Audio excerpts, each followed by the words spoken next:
Hello, citizens of the world. We are anonymous.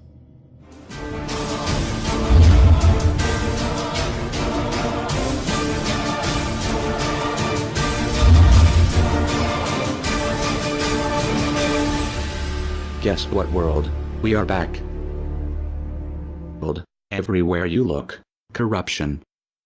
We continue to fight pointless wars over lies, and we are killing innocents and letting our children die in wars just to ensure the Federal Reserve can continue their petrodollar scandal. We are sitting idly by while these crooks continue to loan fake money out to us at interest, stealing our homes, and enslaving our children. Let me make this extremely clear to all of you listening. Many corporations, especially the Federal Reserve, used the government to steal $17 trillion from your children. Your children did not have that money. They are now debt slaves. These people have stolen money from your children that are not even born yet, and sold their freedoms. They have enslaved you and many around the world. Wake up, world. And they did all of this by counterfeiting money and loaning it out at an interest. They have stolen hundreds of trillions from people around the world. Have you heard about Microsoft's Xbox manufacturers in China?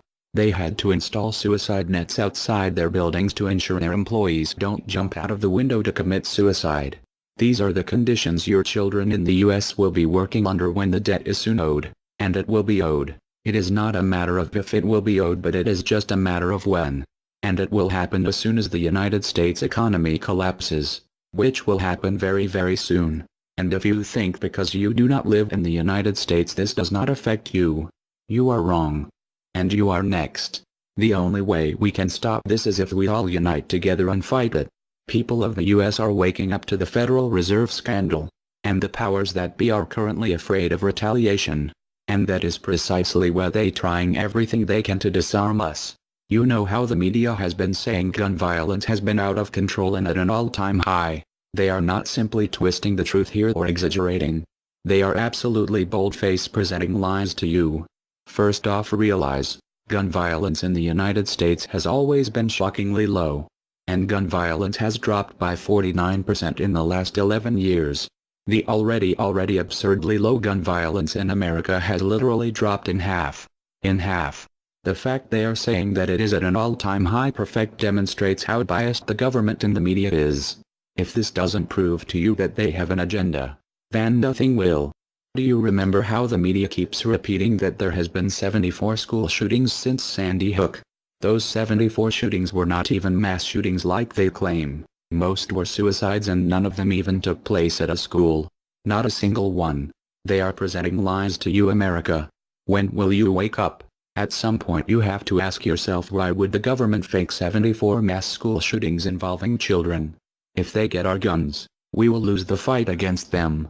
And they will take away absolutely all of your freedoms and you and your children will be forever slaves. And don't forget they purposefully put you and your children into that debt. And because the Federal Reserve is present in all countries, the other countries of the world are next soon after. This plan is called the New World Order. It is the same New World Order the Vice President of the United States called for on national TV a month ago. He said we need to strive for and complete the New World Order. This is also the same New World Order President George Bush and President Kennedy said is our country's lifetime goal. And the same New World Order George Bush said on national TV said will happen no matter what we do, and we cannot prevent it. This has all been a long-time plan.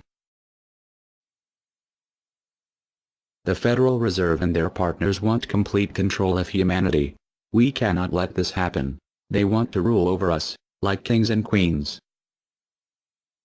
And humanity will be forever lost to enslavement by a bunch of tyrants who have publicly admitted they want to kill off the majority of the population so the masses are easier to control.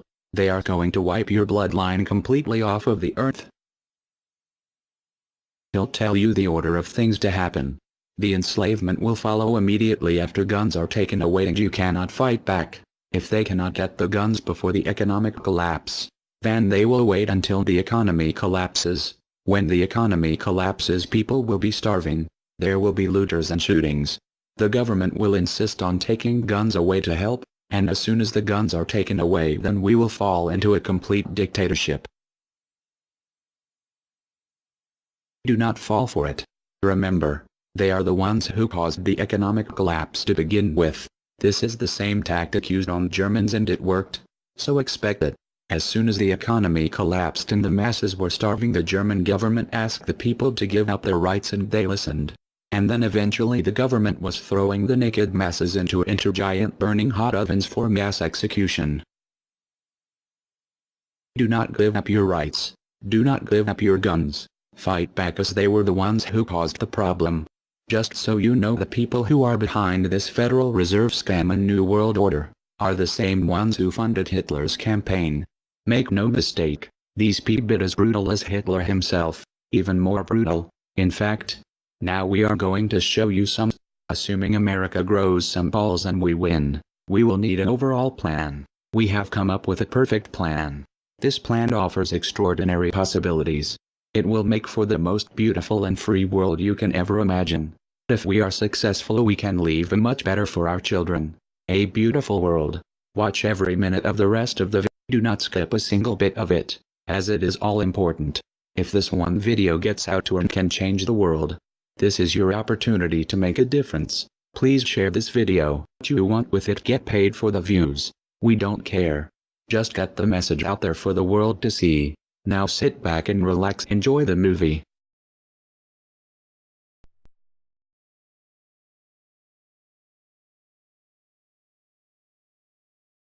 To you? Makes perfect sense. Okay. Anybody else want to throw anything out at us?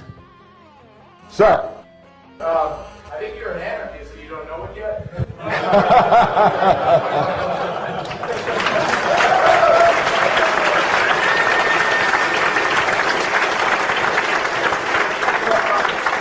Do you hear me denying anything?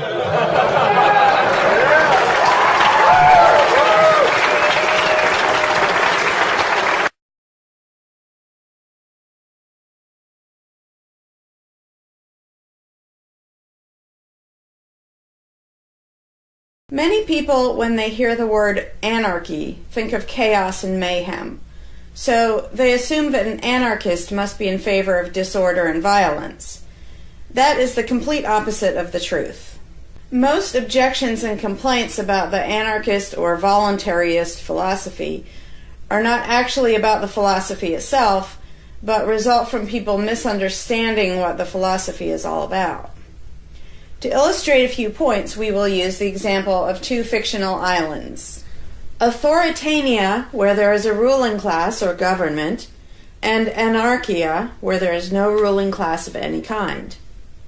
We will use these islands to examine several common misconceptions about anarchism. Lots of people think anarchy means every man for himself, or survival of the fittest, or the absence of any social cooperation or organization. They think that anarchy means everyone has to be self-sufficient. This comes from the false assumption that some kind of government is necessary for any organization to occur. Whether it's part of a republic, a democracy, a kingdom, or a dictatorship, a ruling class issues orders called laws and punishes anyone who disobeys them. That is not cooperation. That's domination. It's one group forcing its will on another. Authoritarianism can be used to force people into organized patterns, but that does not mean that people are incapable of organizing their activities without being forced. The most productive and useful examples of organization that we see today are anarchistic in nature.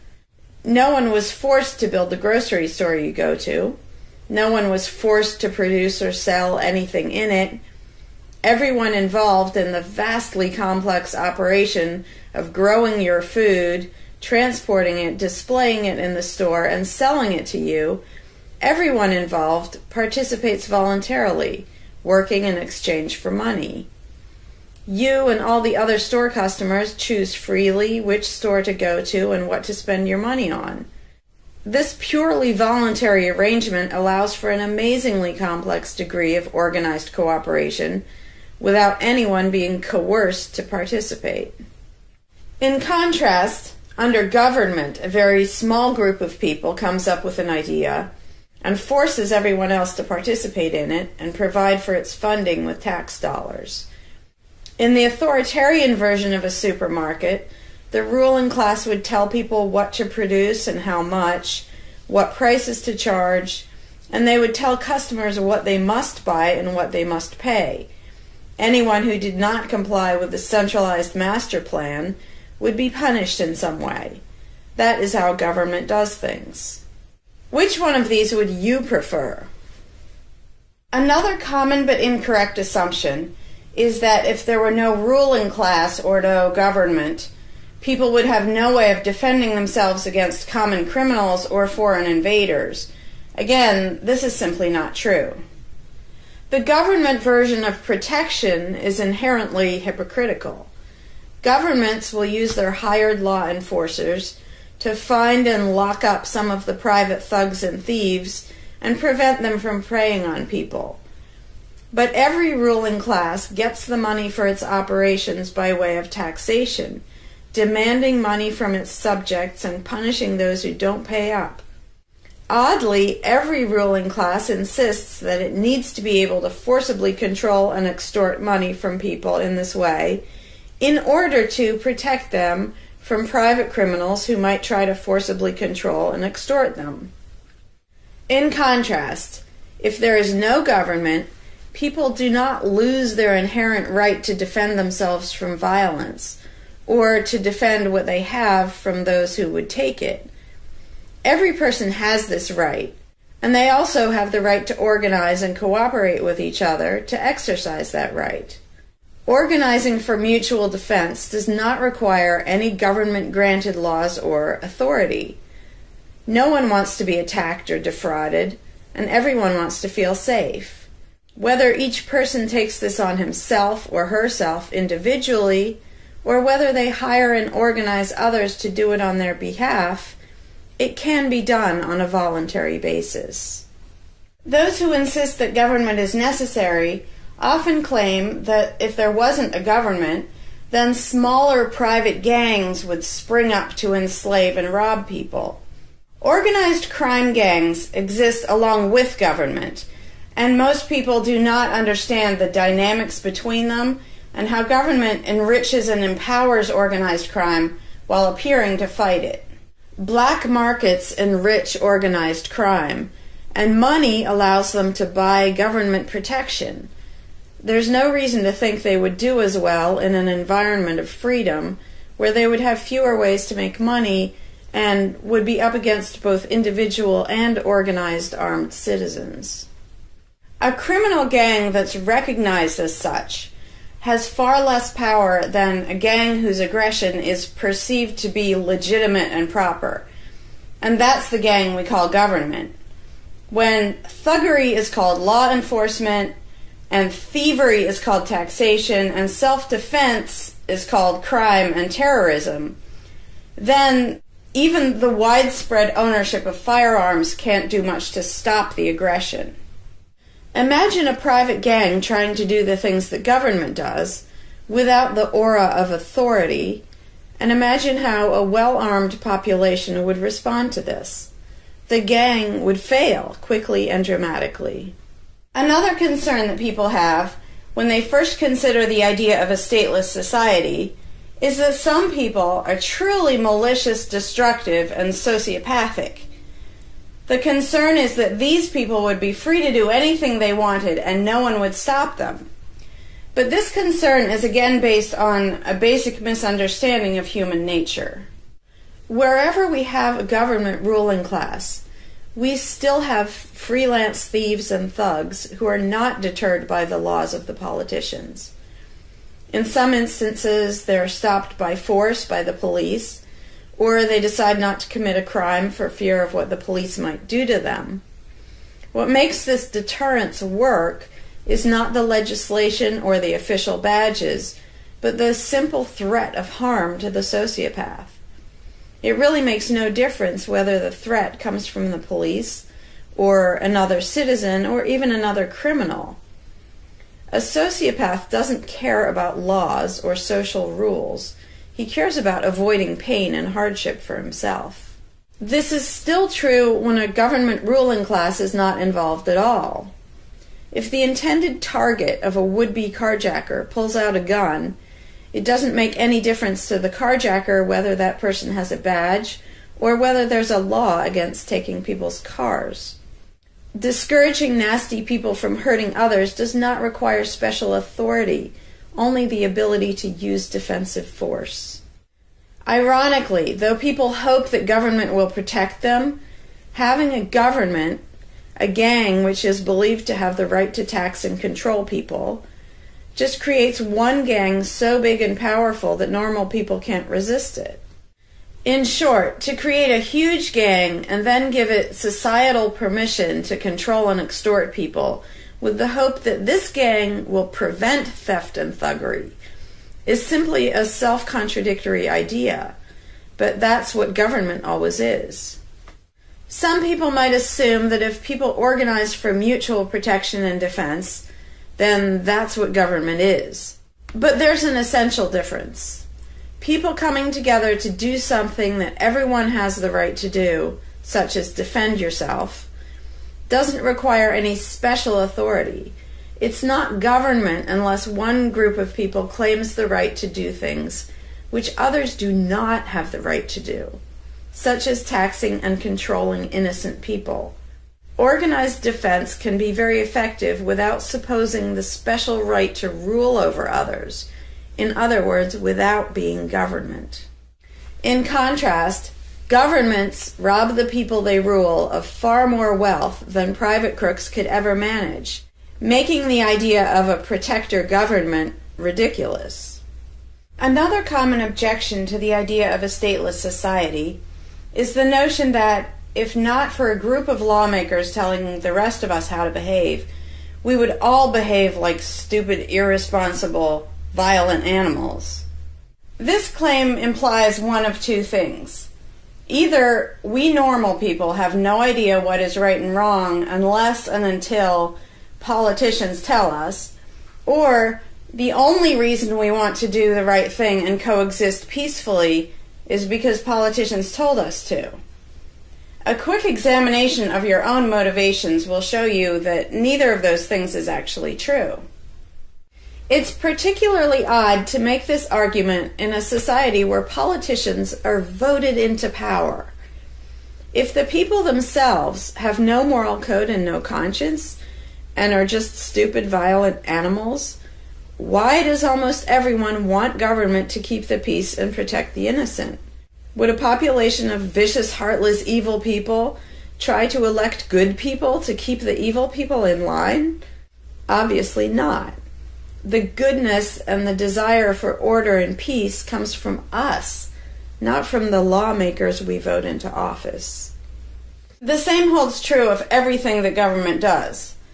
If people are so short-sighted and selfish that they can't be trusted to voluntarily organize and raise money for whatever they deem important, then how can those same people be trusted to decide who should be in power? The implication is that the average person can't be trusted to run his own life, but can be trusted to choose someone to run other people's lives. Government is really not a civilizing influence. It's actually an uncivilizing influence. People who would never personally rob their neighbors constantly use the government to do it for them by way of taxation. People who would never dream of trying to control minute details of their neighbors' lives think it's just fine to vote for politicians to do it instead. Government gives everyone the opportunity and encouragement to rob and control other people without risk. So government, rather than serving as a check against the imperfections of our nature, instead drastically amplifies our greed, irresponsibility, and malice towards other human beings by giving us a legally acceptable and risk-free way to interfere with the lives and choices of our fellow men and women. Government brings out the criminal and busybody in everyone. In contrast, in the absence of a ruling class, people would lose their ability to ask lawmakers to interfere with their neighbors' lives. And we would not have law enforcers who could avoid responsibility for evil deeds by claiming that they were just following orders. Throughout history, far more theft, assault, oppression, and even murder has been committed by those acting on behalf of a supposed authority than by anybody else. Even basically good people, when they believe in government, will condone things or do things which they know would be wrong if they did them on their own. Most people know that theft and assault are bad, but they imagine that controlling their neighbors and forcing them to spend their money on things they don't want is perfectly moral and legitimate when it's done by way of the political process. Wrong becomes right when it's called taxation, legislation, regulation, and war. Anarchists know better. They know that human society will never be perfect, but it would be a whole lot better if evil deeds were committed only by genuinely nasty, sociopathic people, rather than being committed wholesale by basically good people who think that violent aggression is okay when it's called law enforcement. The fundamental principle of voluntarism is very simple. It's wrong to initiate violence against any other person, regardless of badges, laws, or alleged authority. The only time the use of force is justified is to defend against aggression. Almost everyone understands this on a personal level, but they've been taught that this basic rule of social living does not apply in the game of politics and government. Most people already know how to get along with others, and most people want a peaceful and just society. Our morality doesn't come from politicians making laws. Our ability to organize and cooperate doesn't come from the ruling class. When people escape the belief in government, they don't suddenly turn into violent animals. Our inherent right to defend ourselves and our ability to defend ourselves is not served by government. In fact, it's threatened by government more than by anything else. Ruling classes do not produce peaceful coexistence, but rather perpetual conflict and violence. Our belief in government authority takes our compassion, virtue, and good intentions and turns them into power for people who crave power and riches. Of course, the people who benefit most from the political racket will put a good spin on the system and do their best to convince people that it's a social necessity. But ask yourself this: have the thousands of laws, regulations, and taxes imposed on you by politicians made you a better person? Have they made you more productive or more caring? Is the world better off with the politicians taking your money and telling you how to live your life? Or do you think it might have been better off if you'd been allowed to spend your own money and make your own decisions? Is society really best served by a small class of people forcefully imposing a centralized master plan on everyone else? Can the orders and threats of a ruling class make the world what it should be? Or would society be better served by human freedom and respect for individual rights, by voluntary cooperation and peaceful organization? If this second option sounds better to you, maybe you should learn more about anarchism. Some people dismiss anarchism as a utopian idea that would only work if everyone were generous and compassionate. Obviously, everyone is not generous and compassionate all the time, but these people need to look at the other side of the coin. If people are too stupid, greedy, and malicious to be free, aren't they too stupid, greedy, and malicious to be trusted with power over others? Whether people are inherently good, bad, or some of each, giving a person power over others is not going to make that person better. In fact, power has historically been known to corrupt people and make them worse, whereas the discipline imposed by the equal freedom of everyone else brings out the best in human nature. Most people today think that we need some form of government because they mistakenly believe that obedience to authority makes us all more civilized, moral, and peaceful. In reality, it has always done exactly the opposite. Everyone knows that governments can be corrupt, abusive, inefficient, counterproductive, even tyrannical. But most people assume that the way to fix that is to get the right people into power. People have spent centuries trying to create a good society using different kinds of ruling classes, different legal structures, different ways of choosing the rulers, and so on.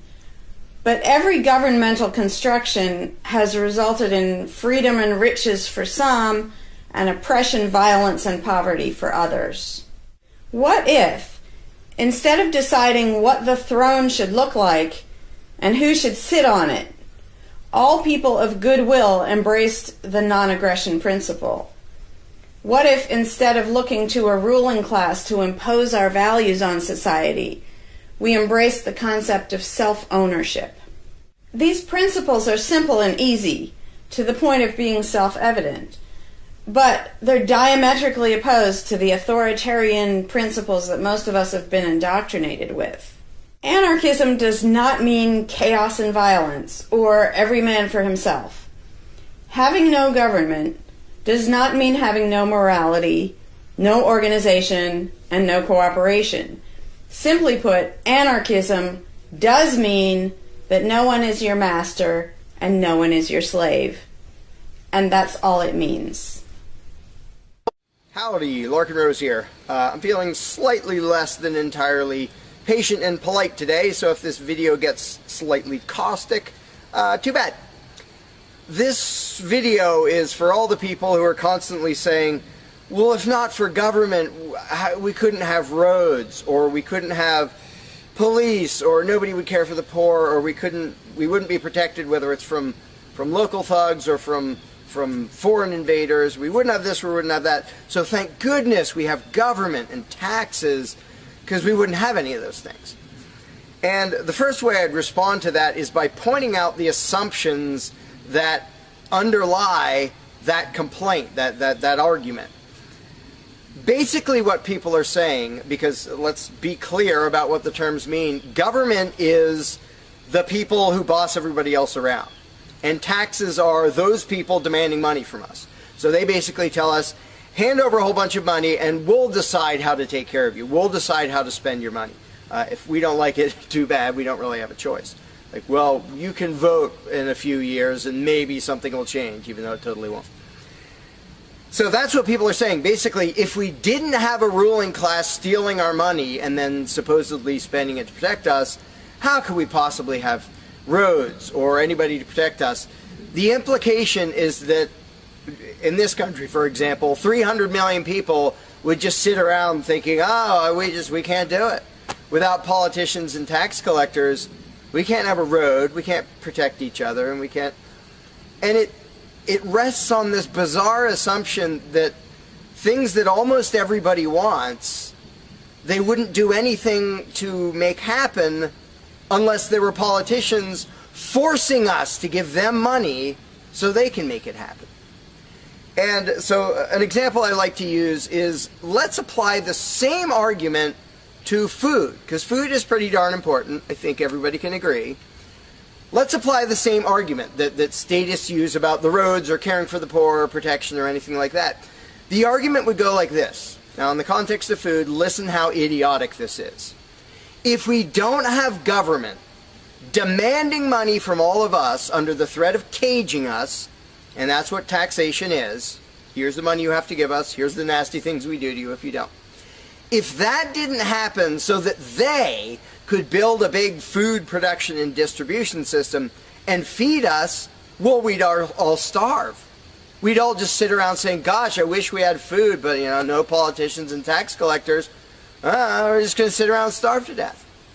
Now, in this country, nobody would believe something that stupid, because all you have to do is go to a supermarket and see a perfect example of really efficient, organized cooperation that nobody is forced to do. There is no, if you're going to make the argument that people make about roads and protection and all that, you'd say, well, nobody is forced to make any food for anybody in this country.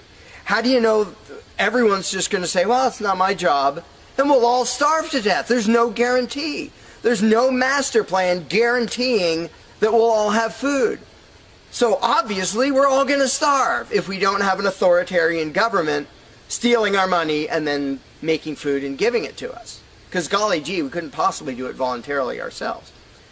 Again, in this country, nobody makes that argument because they see it happening voluntarily. Nobody involved is forced to do that. Nobody is forced to make you a single bite of food. There is no guarantee at all from anybody.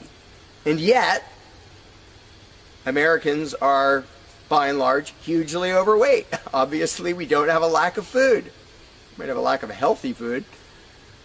But obviously, we see that example. Oh, we can handle that. You know, voluntarily, mutual cooperation, that's fine for food. But for some reason, it's not okay, and we can't even fathom the idea of the exact same thing handling roads or handling protecting us or other things that almost everybody wants. So there's, in the question is this bizarre assumption that everybody will sit around really, really, really wanting something, but because there aren't politicians bossing us around and stealing our money, well, how could we possibly do it? And one of the most common things is, who will build the roads? Which is amazingly stupid to me. Just amazingly stupid. I have here in my pocket a little tiny thing. With this little tiny thing, I can be most places in this country and call people all over the world. And I own it myself. I'm not anywhere near rich these days, but I own one. Almost everybody I know has one of these. A little thing that can fit in your pocket, and just on a whim, you can open it and talk to somebody who's on the other side of the planet. And there was no coercion. Nobody forced anybody to make one of these. This is the result of voluntary cooperation. And that's it. Free trade. Organization, yeah, good. Cooperation, yeah, good.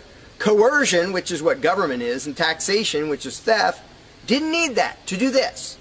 So what these people are telling me, oh, we wouldn't have roads if we didn't have government, is that somehow free individuals, relatively free, interacting voluntarily can make it so I can talk to almost anybody in the world on a little thing that fits in my pocket on a budget that is not a very good budget at the moment, but I still have one of these. That freedom, not authoritarianism, can supply me with this, but freedom cannot achieve a flat place. Because that's what a road is. It's a flat place. From here to there, because we have these machines that take us from here to there. By the way, we don't have those machines because of government. We have those machines because of free enterprise and voluntary interaction and cooperation. The idea that freedom can make a car but can't make a flat place is just idiotic. You really think we can't make a flat place? And so I ask people, and they say, well, who will build roads? Are you really telling me that you really and truly think that if government fell off the face of the earth, 300 million people in this country, 7 billion if you want to include the whole planet, would sit around in their houses thinking, golly, I wish I could go visit Fred, but I can't because there's not a flat thing from me to him, and I don't know how to do it. And the other 300 million or 7 billion people, we can't possibly do it because there aren't any politicians and tax collectors. If they were here, we could do it. If they were here to boss us around and steal our money and really inefficiently build a flat place, then we'd be set. Then I'd be comfortable and I could be confident that I could get places.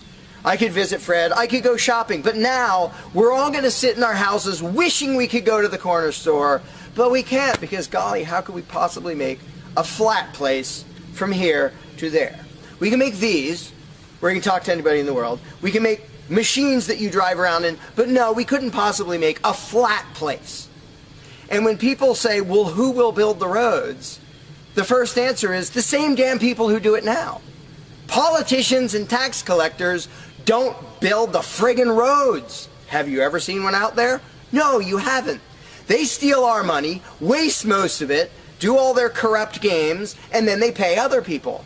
Here's an idea. How about if we pay those other people who actually build the stinking road? And the fact that that doesn't occur to people is a great indication of how well indoctrinated people are by the rulers who will perpetually tell us, you can't organize anything, you can't achieve anything, you can't do anything unless we are here to force it on you. And it's, again, there are a zillion examples, whether it's caring for the poor or protection or roads, obviously. where most of the population will say, I'm really concerned that poor people won't be taken care of, which means most of the population wants people in need to be taken care of. And if we didn't have politicians stealing our money, how would it happen? Here's an idea. Take some money out of your pocket and give it to one of the people that you think needs help. Why would you not comprehend that, but you would comprehend some guy 1,000 miles away passing a law to send an armed thug to take your money, to waste 90% of it, and then give a little bit to somebody who may just be defrauding the system or may actually need it? And the amount of indoctrination required to make people even ask these questions of how could we possibly do this without government? What do you think government adds to the equation? It doesn't add any resources. It doesn't create anything.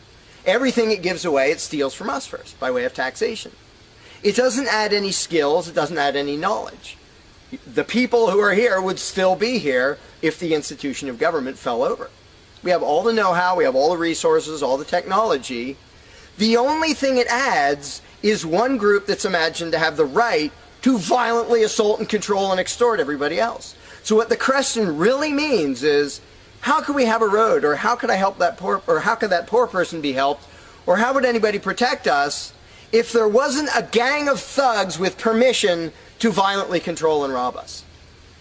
And when you recognize that that is literally what the question means, you already see how utterly idiotic it is, and it's completely the result of authoritarian statist indoctrination. Nobody would come up with that on their own. And you obviously don't see that with the example of food or cars or cell phones or anything else. Nobody says, we won't be able to talk to each other unless there's a gang of thugs that's allowed to boss us around and steal our money. And just economically, how stupid you have to be to think that's a good idea. Here are your choices. Let's do this. I'll give you these two choices for how you will be fed from now on. Either you can go spend your own money wherever you want. You can go to the supermarket or the local this or the local grocery, whatever you want. You can go decide what you want, and they'll tell you the price. You decide what you're going to buy and how much. And you can go to different places and you can shop around and you can do all that. That's option number one. But let me warn you, option number one does not give any guarantee that you will be fed. There's no master plan forcing people to feed you. So, oh my gosh, you better be really scared of that option, despite the fact that you can do it day after day and it works really darn well and feeds pretty much not only this country, but with a massive surplus. So that's option number one that apparently statists are scared of. Option number two is politicians will take as much money of yours as they decide to take. Then they will decide what, if anything, they will buy with that money in terms of food to give to you, to feed you. Do you really think that will serve you better, that will feed you better? Yeah, I'm much more comfortable that I'll have I'll be fed, I'll be secure, everything will be okay if a gang of thugs who doesn't really care about me steals my money and then decides what, if anything, to give me back from what they stole. But that is implied in the question, whatever you put in the blank. How are we going to have blank if not for government? What you're saying is, how can we, the people who really want roads and food and cell phones and protection and all the things that almost everybody wants, how can we possibly have that unless we give someone permission to steal our money and boss us around and then decide what they're going to give us? And the same thing applies no matter what you put in the blank. How will we possibly do blank without government? One of the silly ones is caring for the poor. How will we care for the poor? Think of what that means. Like people, when more than half the country votes for a party to take care of the poor, it's more than half of the country saying, we're really concerned and we want to make sure that the less fortunate are taken care of, but we don't believe that normal people acting in freedom will take care of them. Well, if the people didn't care about the poor, they wouldn't win the election. By definition, if you vote for a welfare state, you're an idiot. Because either people are heartless bastards and you're going to lose, or people are compassionate and giving and you don't need to win. Just give them your stinking money. But people play the game, and that's the Democratic Party lives off of the idiotic notion that you're all so heartless that you should vote for us to steal your money to give to the poor. And half the country falls for it. Yeah, we're all so heartless that we voted you into office for the specific purpose of taking our money to help the less fortunate. That's just freaking brilliant. How about if half the country just gave their stinking money to the less fortunate? And then the less fortunate would all be rich, because it would be 1 trillion times more efficient than the government version of welfare ever is. Also, it would be actual charity instead of mass theft and corruption and fraud and all that fun stuff. But what takes the cake, the ultimately insane thing, whatever you put in that gap, how can we have blank without a parasitic ruling class and a bunch of hired thieves? It's just a stupid question, but it's extra super stupid when what's in the blank is, how will we be protected? Who will protect us from thieves and robbers if we don't have government? It's the most idiotic question. It's also the most frequent question from statists. So here's what the question literally means. If we don't give a certain gang of people permission to violently control us and take our money under threat of putting us in a cage, who will protect us from people who might commit aggression against us and take our money? Wanting government for that is exactly as brilliant as saying, we have to have a carjacker in our town, otherwise somebody might steal our cars. Government is an appointed thief. If you don't think taxation is theft, first of all, you're a really well-trained slave. Second of all, try not paying. See what happens. See if they say, oh, it's quite all right. Or if they say, no, you're going to pay, or we're going to take your stuff, or eventually we'll put you in a cage. And when people say, that's not theft, because we get something back. Learn to think. And I use this example all the time, and all I ever get is stupid looks from statists in response. If I robbed you at gunpoint of $100, and the next day I gave you a sandwich, and you said, what? I said, hey, now everything's fine, because you benefited. I gave you a service. I gave you lunch, so that retroactively makes it okay that I robbed you at gunpoint. Would you buy that argument? No, you'd say, that doesn't make it okay. I don't care you gave me a sandwich. And yet every statist makes the exact same argument when it comes to government. Well, we get some stuff for it after they demand our money under threat of violence and putting us in a cage. Then we get services or goods. And we don't get what we asked for, and we get lots of things we didn't ask for. But we kind of get something, and that retroactively makes it okay for them to say, give us this much of every paycheck you make, or we're sending men with guns to take your property. And the slaves justify their own enslavement. I'm proud to pay my taxes. I'm proud to get robbed by a parasitic ruling class and get a little bit back and feel good about it. Like, not only is that legitimate and justified, but I feel proud that I let myself get robbed by a bunch of crooks and parasites. But again, the ultimate thing is protection. When people say, who will protect us from aggressors and thugs and thieves if we don't have a government? Even though what government is, by its very nature, is a gang of aggressors and thugs and thieves. They issue commands. Every law they pass is a command backed by a threat of violence. You have to do this. You're not allowed to do that. Here are the nasty things we will do to you if you get caught disobeying. I mean, everybody knows that, even though they don't usually say it in terms that blunt and honest and accurate. But to say we need taxes to be protected is as stupid as you can get. It's saying we need theft to avoid theft. And the fact that people are trained to use different words so that this theft sounds okay. It's legalized, it's taxation, and we voted for the people who robbed us. Like, we got to elect our local carjacker, and that means he represents us when he demands our car and points a gun in our face. He's serving us as he steals our car, because he's going to use that car and sell it and make money to make sure nobody else steals our car. That is the essence of government. And the fact that you have hundreds of millions of victims of that scam vehemently defending it and saying, I'm not going to give that up. I don't want to give up government. Who would protect us? I don't want to give up the biggest aggressor on the planet, the biggest thief on the planet. Look at your tax bill and see how much private crooks steal from you. So before you ask that question, before you ask, how could we possibly have roads or protection or water or air or Christmas or Santa Claus or any of the zillion things that statists imagine we can't possibly have without a ruling class, think about what the question actually means.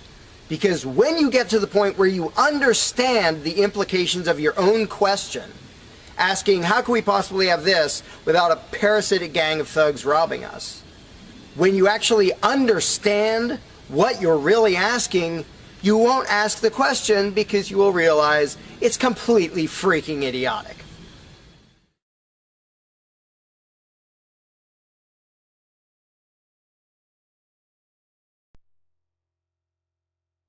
Hey, Larkin Rose here. One of the first things that people are concerned about when they start thinking about a society without a ruling class is, well, what happens to the nasty people?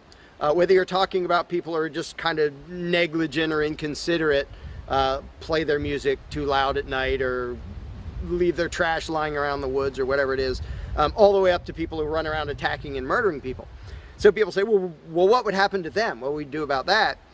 Some people even go so far as to say, if not for government, there would be nothing to stop people from committing murder and doing whatever other nasty stuff. And it's funny because when somebody says that, there would be no consequences, they could do whatever they wanted and nobody would stop them, the person saying that is implying that he isn't going to do anything. If there's someone running around attacking and murdering innocent people, the guy who said nothing will happen to them, obviously he's not going to do anything or something would happen to them. But not only is he demonstrating his own cowardice when he said there would be nothing to stop murderers, he's also projecting his own immaturity and irresponsibility onto the rest of the world, because he's also saying the other 7 billion people wouldn't do anything about it, which obviously isn't true. I would, wouldn't you? If somebody was running around murdering your neighbors, would you just go, well, there aren't politicians and there's nobody with a badge and we don't have tax collectors and bureaucrats, so oh well, I guess they're just out of luck, they're going to get murdered. And would you not even protect yourself if there wasn't government? Obviously, lots and lots of people, all the sane people, would do whatever they could to protect themselves and defend the innocent. So to say nothing would happen is just really bizarre. And it comes from having a mentality basically of a little kid in a classroom, where the teacher walks out of the room and the kids are just sitting there. We don't know what to do. No authority's telling us what to do. And Johnny's throwing things at me. And there's no teacher to stop him. Ah! Because most people, having been trained into authoritarian mentality, it never occurs to them that they are the ones who should fix anything, who should stop anything.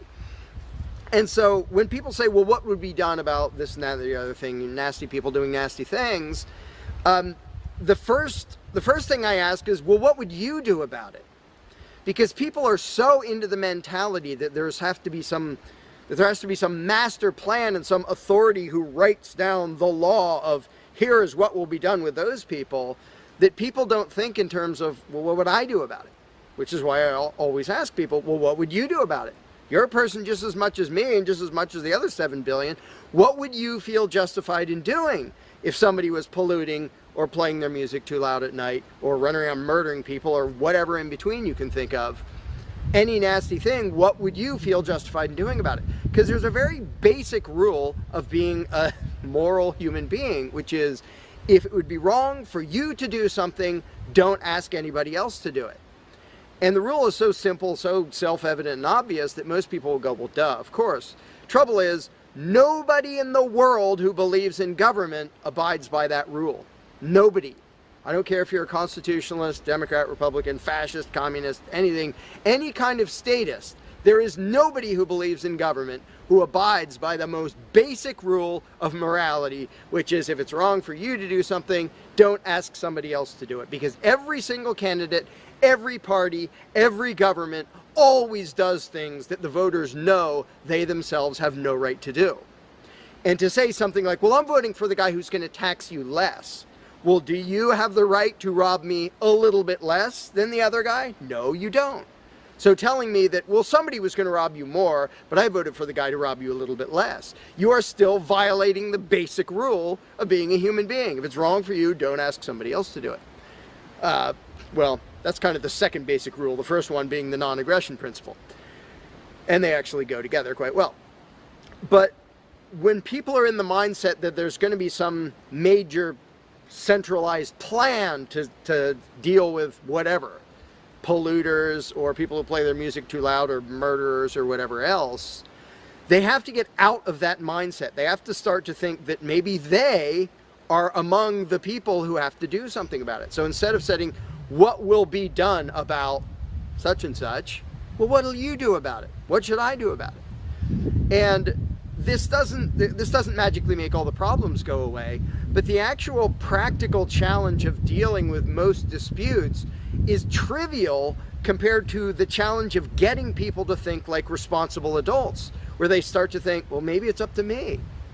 And a while back I did little events called Escaping the Myth, and one of the little mental exercises I did with these little groups of people is, imagine we're on an island and we're it. There's no government, there's no authority, there's nobody with a badge, and one of us is running around stealing stuff from other people. He's not killing anybody, but he's stealing stuff.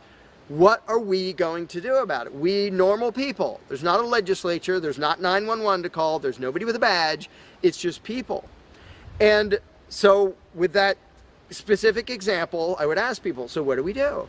And just off the top of their heads, everybody comes up with solutions that are way better than what government ever does. First of all, every government solution is, all right, step one, I get to rob everybody. That's the government solution. Well, we're going to tax everybody so we have the resources to stop that other robber. Well, in the island scenario, nobody is stupid enough or insane enough to start with that, to say, well, let's see, so somebody's stealing our stuff. Okay, first, I get to rob all of you so that I have the resources to protect you from him. Nobody is that insane. Everybody is insane enough to believe that who believes in government. And I did for many years. I was stupid enough to actually think that it was rational and moral to advocate mass extortion in order to protect people. And that's just stupid. So I just believed something insanely stupid for a very long time. Most of the world still believes that. But in a setting where people are put on the spot and they're responsible for what happens, they don't do that. They don't say, well, I get to boss everybody around and take their money. Nobody does that. So to me, the challenge is not even coming up with specific solutions to every imaginable dispute or problem, which I don't pretend to know how everything's going to turn out. And I don't intend to be emperor of anarchy. I'm not going to be in charge of the world. But getting people to the mindset where it's up to them, where there's just people, we're it. No legislatures, no people with badges, no authority, we're just people. Suddenly people are way better at solving problems and making things work. One good example is when there's a disaster. Unfortunately, sometimes it takes a horrendous event to bring out the best in people. And it brings out the worst in some people too. But when people say, whoa, my neighbor's house is floating away, I'm not going to wait for FEMA. I'm not going to dial 911. I'm going to jump in a boat and go save him. Because suddenly it's on me. Suddenly I'm the one who has to do something. And when it occurs to people that they're the ones who have to do something, and unfortunately usually that only happens in a complete disaster area, when it occurs to people and they suddenly take on the responsibility and start to think like adults, their solutions are generally a lot better than any government solutions and ever are. But to get to that mentality, people have to shift from the authoritarian mindset to the mindset of a self-owning individual who realizes there is nothing above me. There is no magic unicorn who's going to come to save the day, who's going to come save me from polluters or somebody playing their music too loud or murderers or whatever it is. It's just us. And if we realize that, then first of all, people would stop asking me, well, without a government, how would this be handled? As if I'm going to be in charge. I don't freaking know. What would you do about it? I can tell you what I would do about it. I could tell you what I might suggest, what I might predict, but who cares? I'm one of 7 billion people. I'm not going to be in charge any more than you are. So it's really a mental exercise that people have to think over in their own heads with their own moral codes instead of waiting for some outside answer. And it's why I don't usually get into those discussions of, well, here's my plan for how to deal with this and that and the other thing, because my plan doesn't matter. My plan will not be the best plan for any problem you can come up with. There will be a million people with better plans than whatever I could come up with. So don't ask me to describe how you are going to fix problems. I don't freaking know. And you can see the mind shift in people when they grasp that they own themselves and they suddenly realize, oh, okay, well, yeah, there are things we can do to settle disputes, to protect ourselves from attackers, to do this or that or the other thing. But the first step is just grow up. Stop thinking it's somebody else's business to make the world work. Well, how will the poor be cared for? I don't know. What are you going to do? Well, how will we be protected from this? I don't know. What are you going to do about it?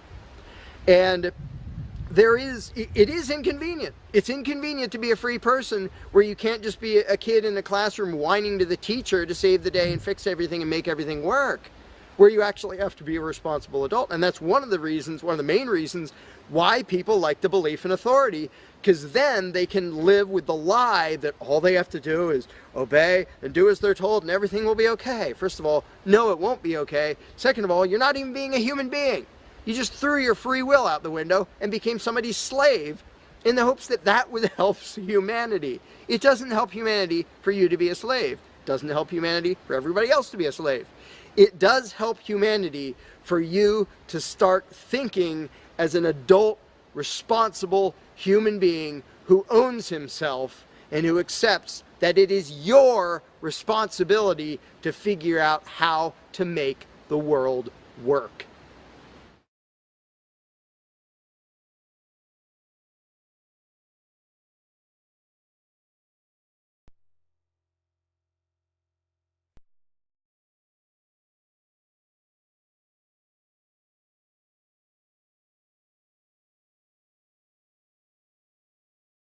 You cannot begin to imagine in how many ways the world is the opposite of what you have been taught to believe. You see the guy who sells drugs to willing customers so he can feed his family as the scum of the earth, while you see the hypocrite who gives away stolen money in the name of government as a saint. You see the guy who tries to avoid being robbed by the federal thugs as a crook and a tax cheat, but see as virtuous the politician who gives away the same stolen loot to people to whom it does not belong. You see the cop as a good guy when he drags a man away from his friends and family and throws him in prison for 10 years for smoking a leaf. And you see anyone who defends himself from such barbaric fascism as the lowest form of life, a cop killer. In reality, most drug dealers are more virtuous than any government social worker, and prostitutes have far less to be ashamed of than political whores, because they trade only with what is rightfully theirs, and only with those who want to trade with them. The upstanding, church-going, law-abiding, tax-paying citizen who votes Democrat or Republican is far more despicable and a bigger threat to humanity than the most promiscuous, lazy, drug-snorting hippie. Why? Because the hippie is willing to let others be free, and the voter is not. The damage done to society by bad habits and loose morality is nothing compared to the damage done to society by the self-righteous violence committed in the name of the state. You imagine yourselves to be charitable and tolerant when you are nothing of the sort. Even the Nazis had table manners and proper etiquette when they weren't killing people. You think you're good people because you say please and thank you? You think sitting in that big building on Sunday makes you noble and righteous? The difference between you and a common thief is that the thief has the honesty to commit the crime himself, while you whine for government to do your stealing for you. The difference between you and the street thug is that the thug is open about the violence he commits, while you let others forcibly control your neighbors on your behalf. You advocate theft, harassment, assault, and even murder, but accept no responsibility for doing so. You old folks want the government to steal from your kids so you can get your monthly check. You parents want all your neighbors to be robbed to pay for your kids' schooling. You all vote for whichever crook promises to steal money from other people to pay for what you want. You demand that those people who engage in behaviors you don't approve of be dragged off and locked up, but feel no guilt for the countless lives your whims have destroyed. You even call the government thugs your representatives, and yet you never take responsibility for the evil they commit. You proudly support the troops as they kill whomever the liars in D.C. tell them to kill, and you feel good about it. You call yourselves Christians or Jews or claim to follow some other religion, but the truth is what you call your religion is empty window dressing. What you truly worship, the God you really bow to, what you really believe in is the state. Thou shalt not steal, thou shalt not murder, unless you can do it by way of government. Then it's just fine, isn't it? If you call it taxation and war, it stops being a sin, right? After all, it was only your God that said you shouldn't steal and murder, but the state said it was okay. It's pretty obvious which one outranks the other in your minds. Despite all the churches, synagogues, and mosques we see around us, this nation has one God and only one God, and that God is called government. Jesus taught nonviolence and told you to love your neighbor, but the state encourages you to vote for people who will use the violence of government to butt into every aspect of everyone else's life. Which do you believe? To those about to stone a woman who had committed adultery, Jesus said, "Let him who is without sin cast the first stone." But the state says it's perfectly fine to lock someone up if they do something you find distasteful, such as prostitution. Which do you believe? The Christian God says, "Thou shalt not covet," but coveting is the lifeblood of the beast that is the state. You are taught to resent, despise, and hate anyone who has anything you don't have. You clamor for the state to tear other people down, steal their property, and give it to you. And you call that fairness.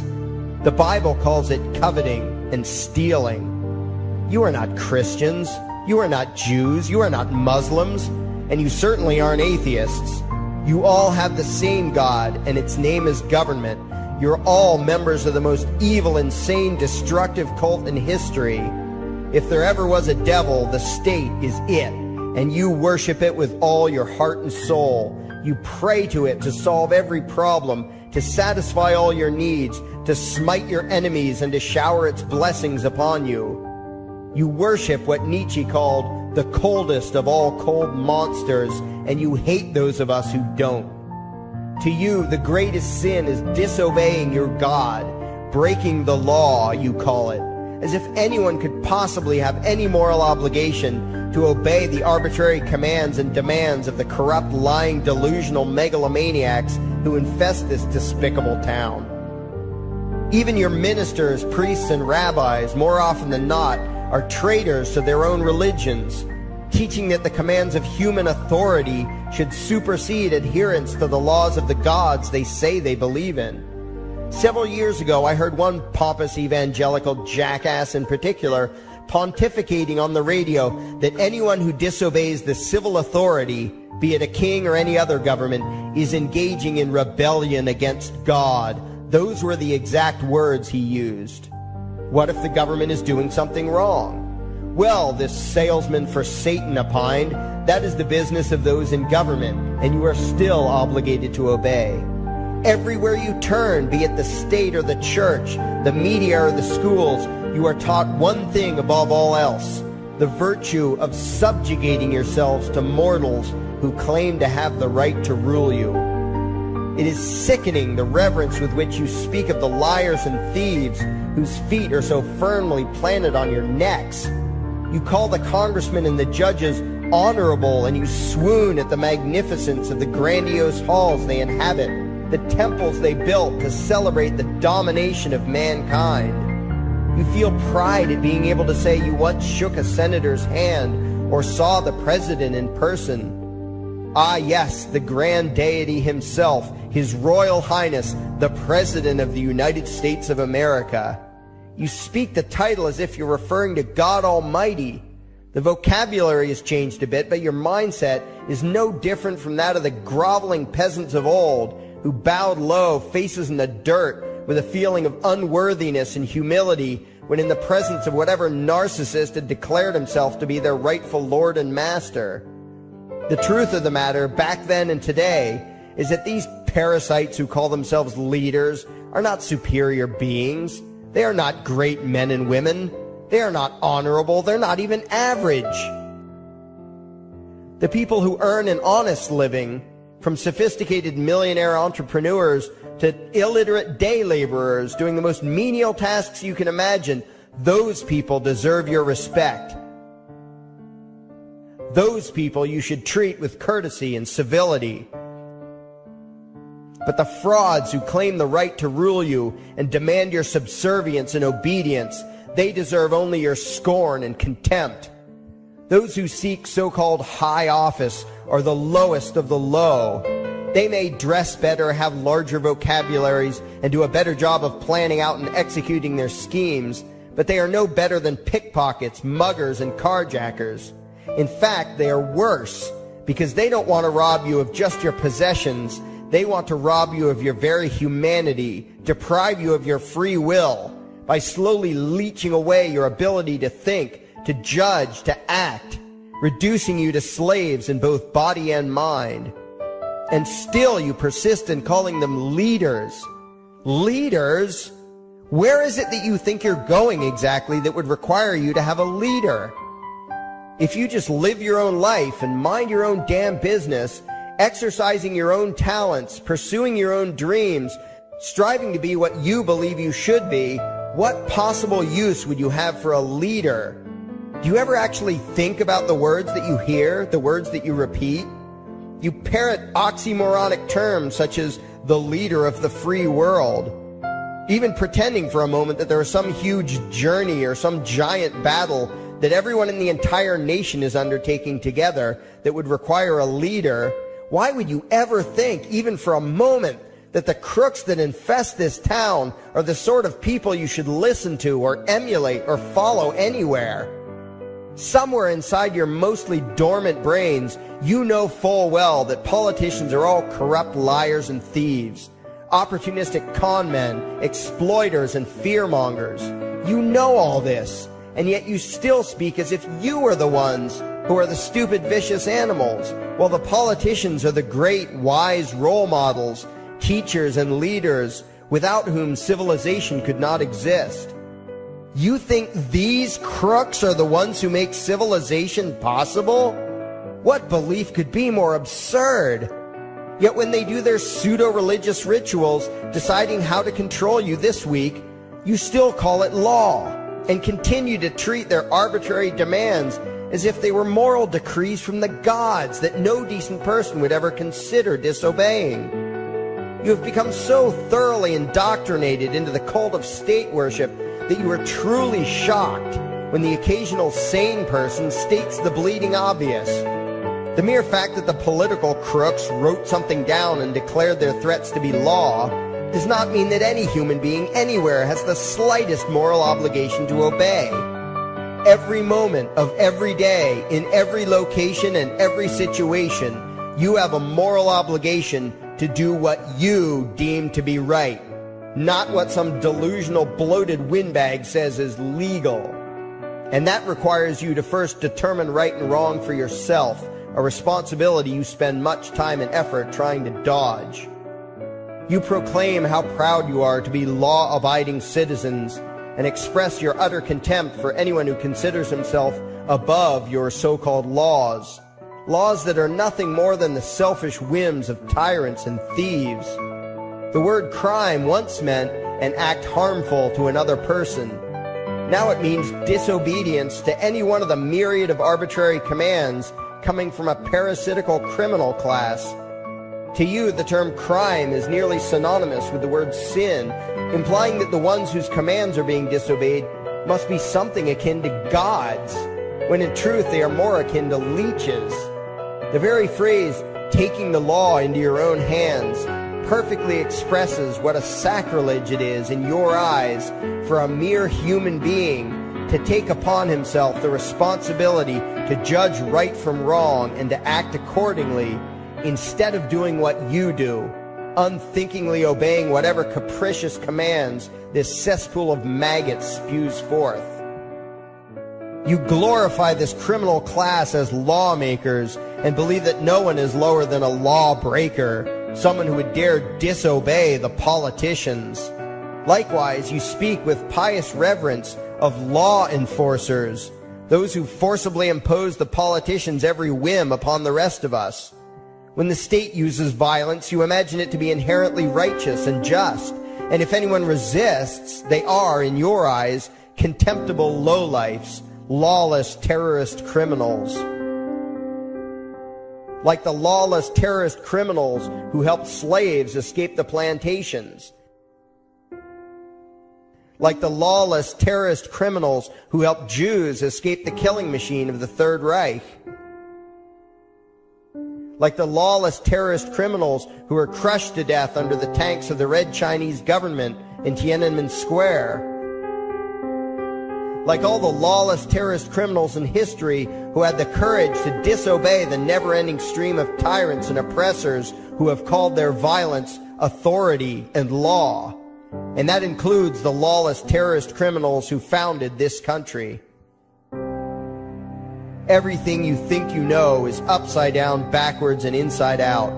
But what has to take the cake, the height of your insanity, is the fact that you view as violent terrorists the only people on the planet who oppose the initiation of violence against their fellow men.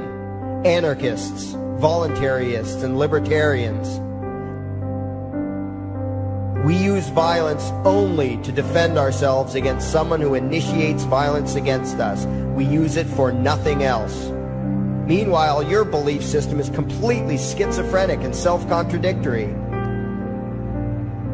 On the one hand, you teach the young slaves that violence is never the answer.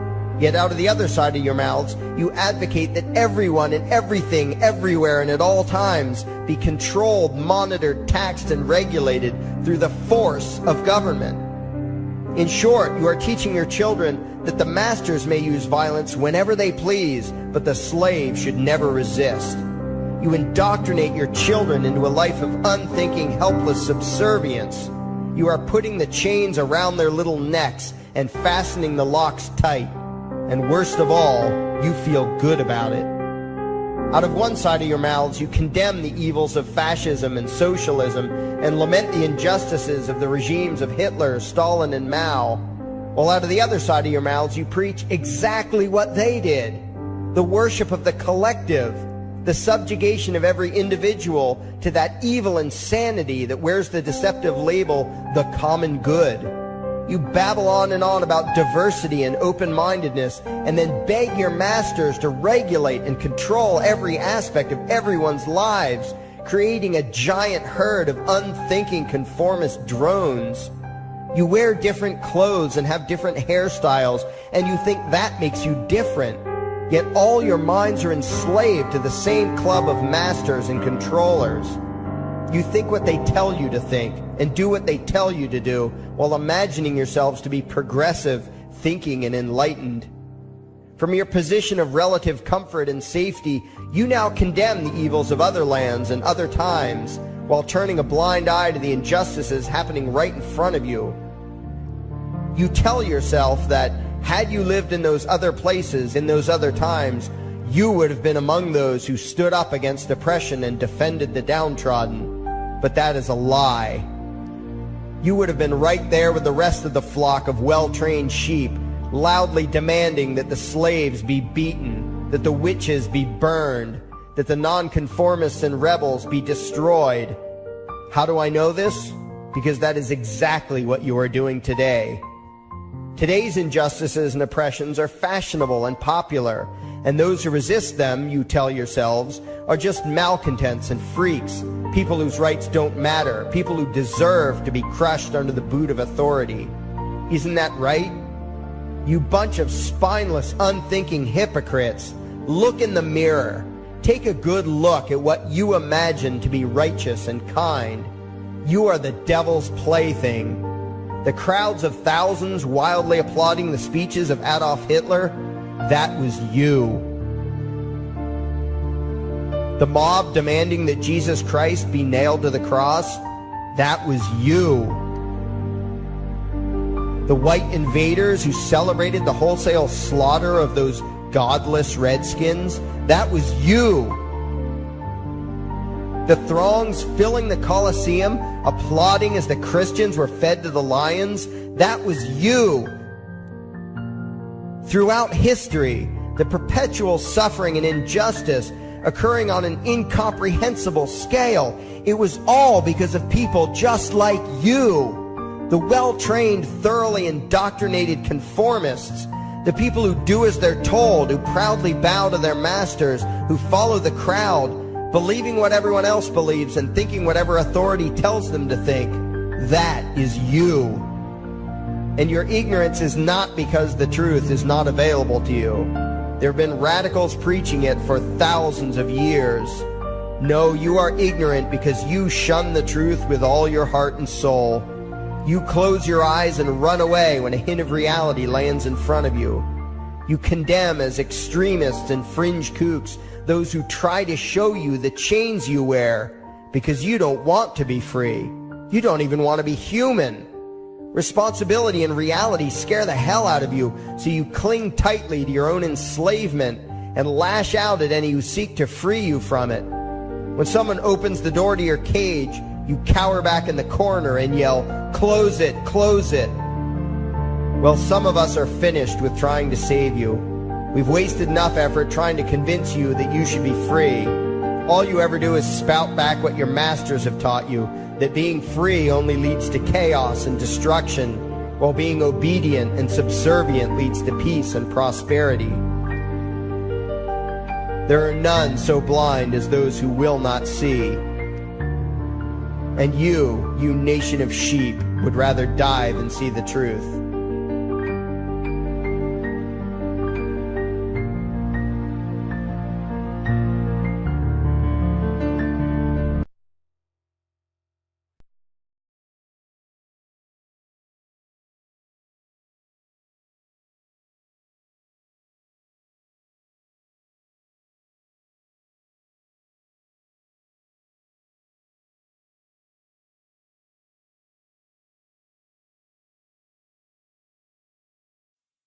There is something I need you to do. Favorite, like and share this video. Now that you have done that, go to your browser add-ons, download YouTube Video Downloader, come back to this video and save the video to your computer and upload it your YouTube channel. Use a different title than the one used for this video. We now have a new YouTube channel. It is called Anarchy World. It's all one word. Subscribe to us. And the videos used in this video were by Larkin Rose, also one word. Look for his channel and subscribe to him as well. Thank you. And by the way, these are the people responsible.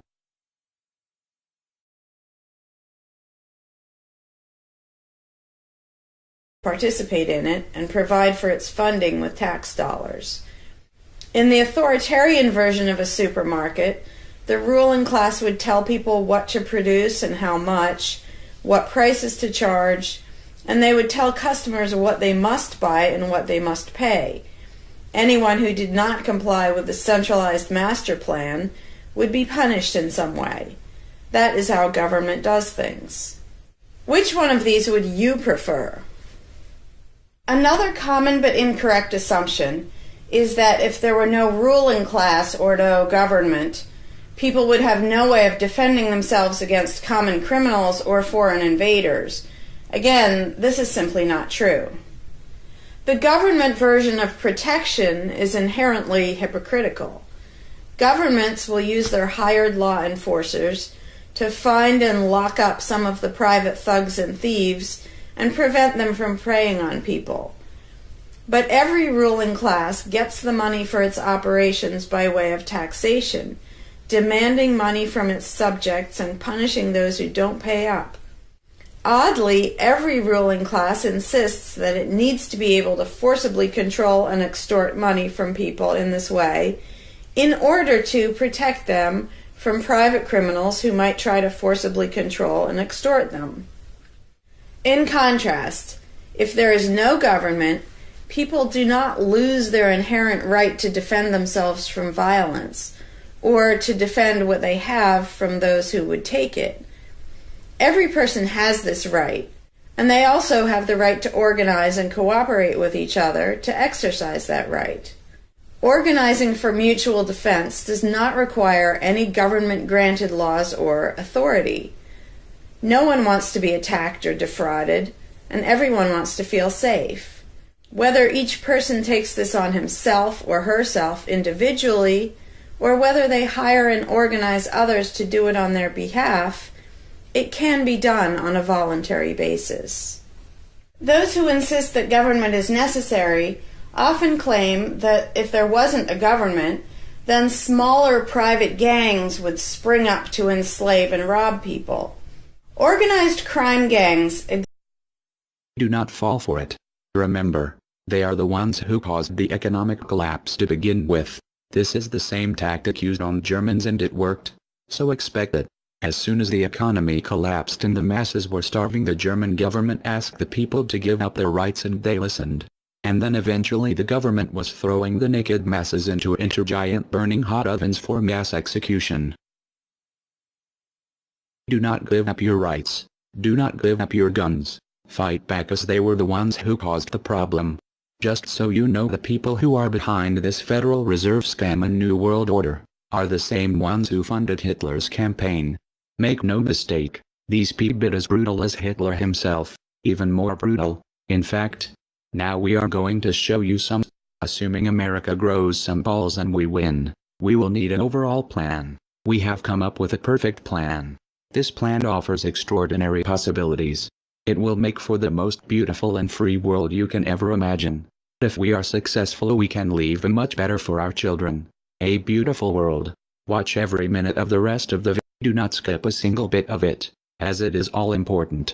If this one video gets out to and can change the world, this is your opportunity to make a difference. Please share this video. What you want with it, get paid for the views. We don't care. Just get the message out there for the world to see. Now sit back and relax, enjoy the movie.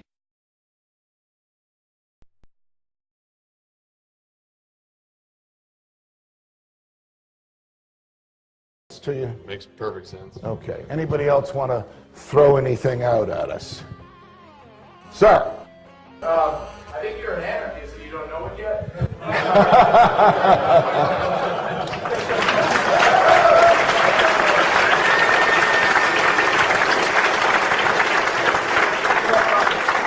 Do you hear me denying anything?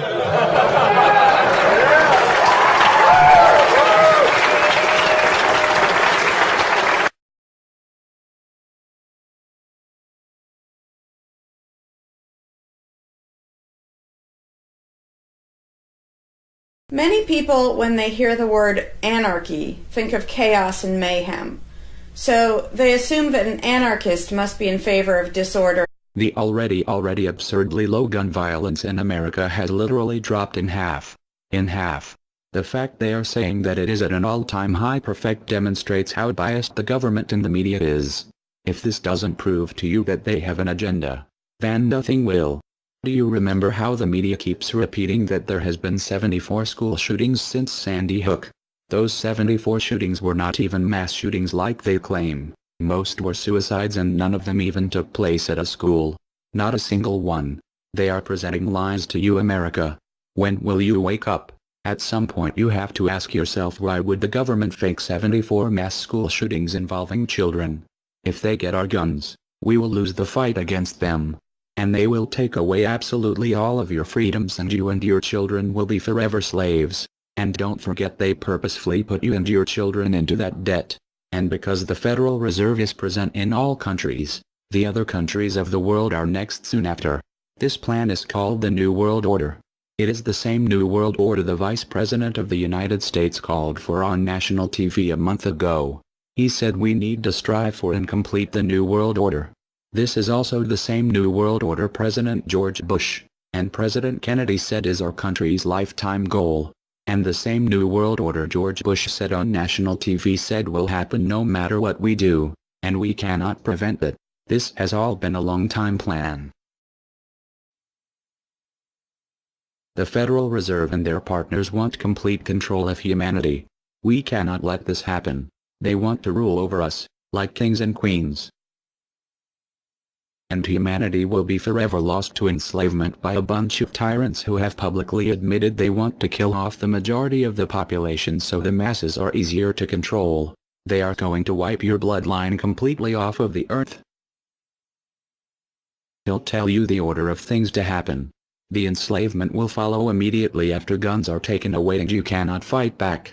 If they cannot get the guns before the economic collapse, Then they will wait until the economy collapses. When the economy collapses, people will be starving. There will be looters and shootings. The government will insist on taking guns away to help, and as soon as the guns are taken away, then we will fall into a complete dictatorship. Hello, citizens of the world. We are anonymous.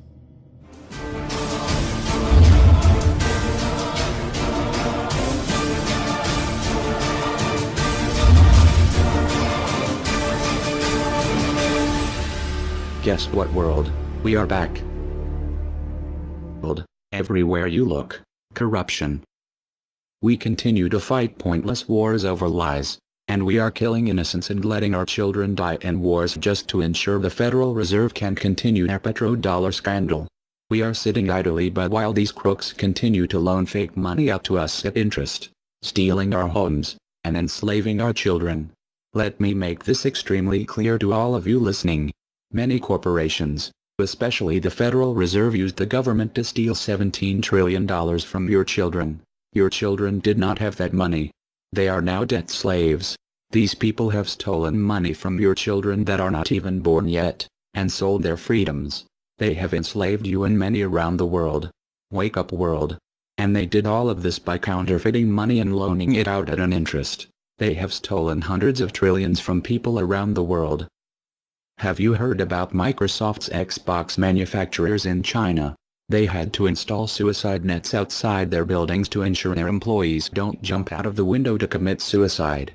These are the conditions your children in the US will be working under when the debt is soon owed, and it will be owed. It is not a matter of if it will be owed, but it is just a matter of when. And it will happen as soon as the United States economy collapses, which will happen very, very soon. And if you think because you do not live in the United States this does not affect you, you are wrong. And you are next. The only way we can stop this is if we all unite together and fight it. People of the US are waking up to the Federal Reserve scandal, and the powers that be are currently afraid of retaliation. And that is precisely why they trying everything they can to disarm us. You know how the media has been saying gun violence has been out of control and at an all-time high. They are not simply twisting the truth here or exaggerating. They are absolutely bold-faced presenting lies to you. First off, realize, gun violence in the United States has always been shockingly low. And gun violence has dropped by 49% in the last 11 years. And violence. That is the complete opposite of the truth. Most objections and complaints about the anarchist or voluntarist philosophy are not actually about the philosophy itself, but result from people misunderstanding what the philosophy is all about. To illustrate a few points, we will use the example of two fictional islands. Authoritania, where there is a ruling class or government, and anarchia, where there is no ruling class of any kind.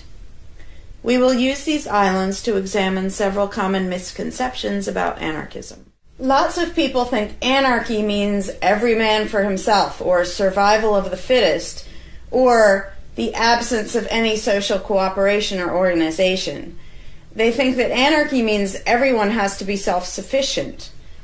This comes from the false assumption that some kind of government is necessary for any organization to occur. Whether it's part of a republic, a democracy, a kingdom, or a dictatorship, a ruling class issues orders called laws and punishes anyone who disobeys them.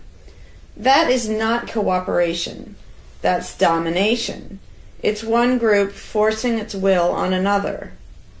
Authoritarianism can be used to force people into organized patterns, but that does not mean that people are incapable of organizing their activities without being forced. The most productive and useful examples of organization that we see today are anarchistic in nature. No one was forced to build the grocery store you go to. No one was forced to produce or sell anything in it. Everyone involved in the vastly complex operation of growing your food, transporting it, displaying it in the store, and selling it to you, everyone involved participates voluntarily, working in exchange for money. You and all the other store customers choose freely which store to go to and what to spend your money on. This purely voluntary arrangement allows for an amazingly complex degree of organized cooperation without anyone being coerced to participate. In contrast, under government, a very small group of people comes up with an idea and forces everyone else to